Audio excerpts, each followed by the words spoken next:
none of these men who were invited will be seated at my banquet table. No. Go down a little bit further in verse 25.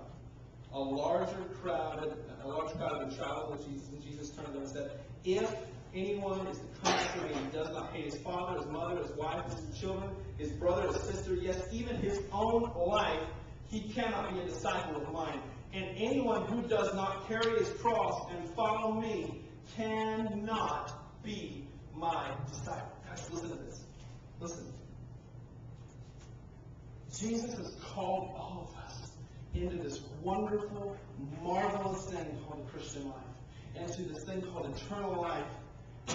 And a lot of us are making excuses as to why we can't be a part of something.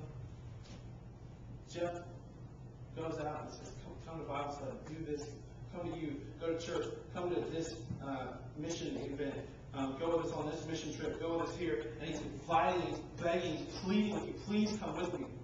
This is a great thing. God has got an incredible thing for all of us. Come, be a part of it. And how many of us in this room make excuses? Look at that. I think it's funny because things were so. I look at this. The parallels today. We're exactly the same. There's no difference between the two of them, between the people back then and the people now. Look at this first one. He says, the first one made the excuse that I've bought some land. I can't make it. Please excuse me. How many of us? Some family members of mine have a beautiful home. I mean, absolutely gorgeous home, and I can't make it to the church. So I've got to work in the yard. I've got to work in the flower bed. I've got to mow the grass. I've got to do that. And I'm not against those things. I think you should do this. I think you should mow your grass and take care of your yard. I think that. But what I said earlier, what is preeminent in your life? Is Christ number one, or is your yard number one? Okay? Next one here. I bought 5 yoke oxen. Okay?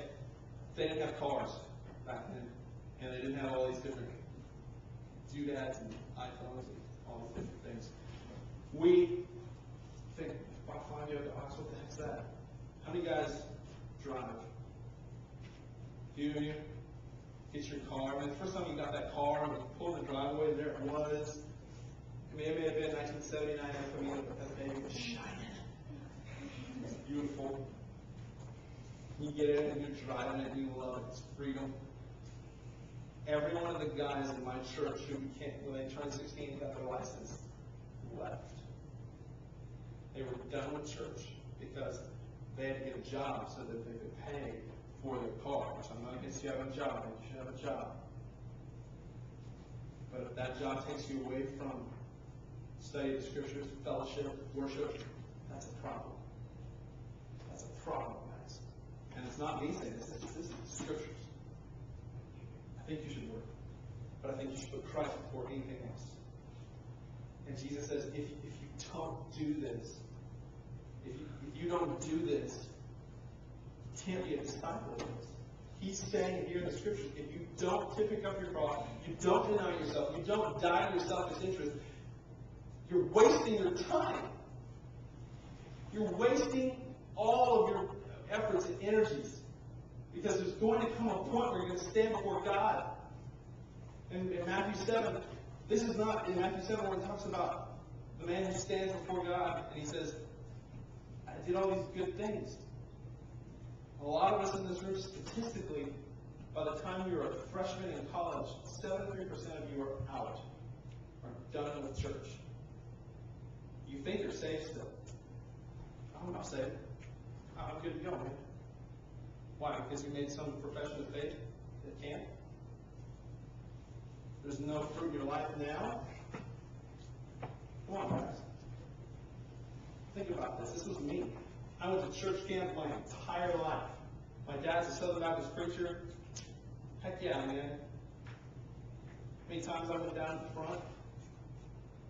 It was worthless. I was 21 years old when I became a Christian. Prior to that, I had outward behavior modification. I knew how to sing the right songs and how to be that guy on the outside that looked cool, although everyone was like, oh, he's so cute, he can sing so pretty in the choir. You know, that was great.